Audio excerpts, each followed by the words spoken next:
G'day, how are you? This video really follows on from my last video called the 5-minute summary of fat reduction. So if you haven't seen that, maybe jump off this one, have a quick look. It'll only take 4 or 5 minutes, and then come back here because this really sort of springboards from that.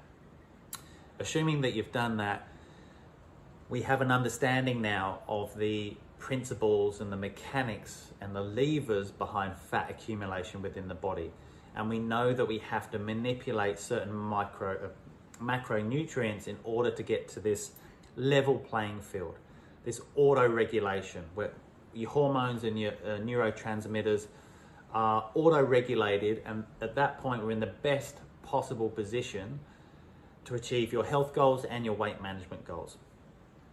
So we know that, we know the principles and we know the mechanics. What do we do next? We know that we've got to reduce our carbohydrate intake, we've got to increase our protein and our fat. What does that actually look like? The best approach by far is to do it in bite-sized chunks. So don't understand the principles and the guidelines around a certain diet or lifestyle and trying to apply all of them from day one, because it won't work. Rome wasn't built in a day. Your health won't be built in a day. It won't be lost in a day either. So adopt sort of a stepwise approach. Layer these processes and attitudes towards food and nutrition in a very sort of layered, sequential way. So what would be the first thing to do? The first thing for me would be, let's assume that you're coming from a sort of a typical Western diet. The first cab off the rank, and one that'll probably give you the biggest bang for your buck, would be to go for an all natural nutrition. So when you're shopping in your supermarket aisle for your weekly groceries, if you're unsure whether that thing, that ingredient or that food should be in your trolley or your basket, you're going to ask one question to begin with, and that is, was that food, was that ingredient alive? Was it once alive in its history? So a great example is a ribeye. It's part of a cow. Once upon a time, that cow was alive and kicking. It deserves to go in your basket. A carrot, of course, that was once alive. It's now in your supermarket aisle. It can go in your basket. Now, there's some foods, you don't probably have to think too long and hard, that can make it through past that first question, but we might not necessarily want it in our basket or our trolley because it doesn't drive health and it doesn't drive weight management. So a great example could be a loaf of bread.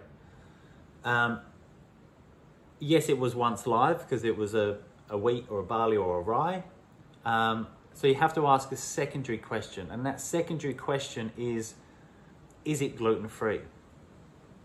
Chances are bread is not gluten-free, but there are some great gluten-free versions of bread out these days. So obviously you're going to need a third question, and that third question is it low carb? And if we're talking about bread, it's a no. So at that point, it doesn't go in your basket.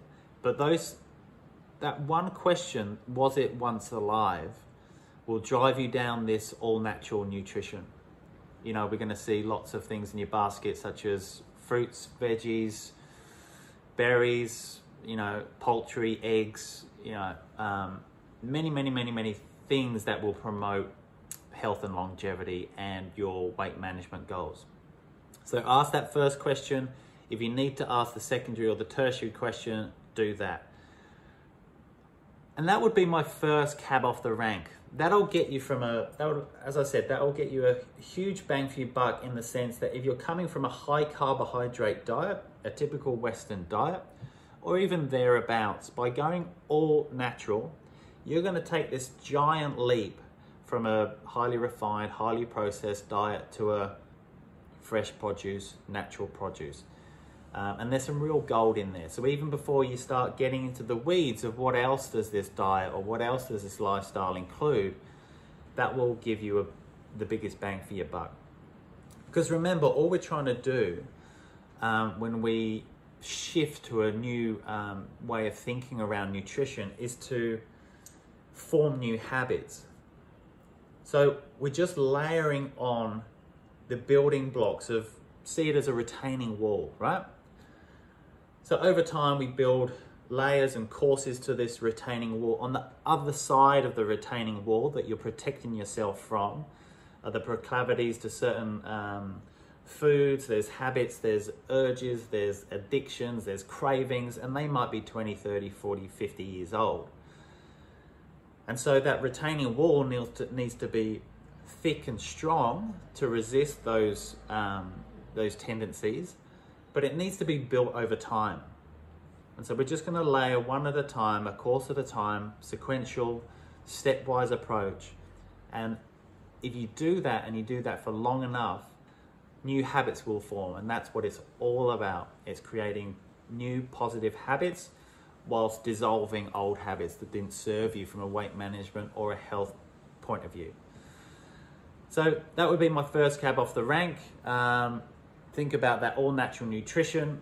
Know that you've got to manipulate your macros, but if you go all natural nutrition, ask that first question: was it alive? What is it, gluten-free? And is it low carb?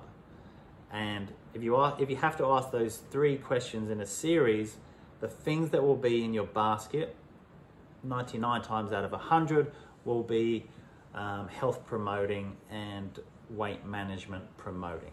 All right, good luck with that. Bye.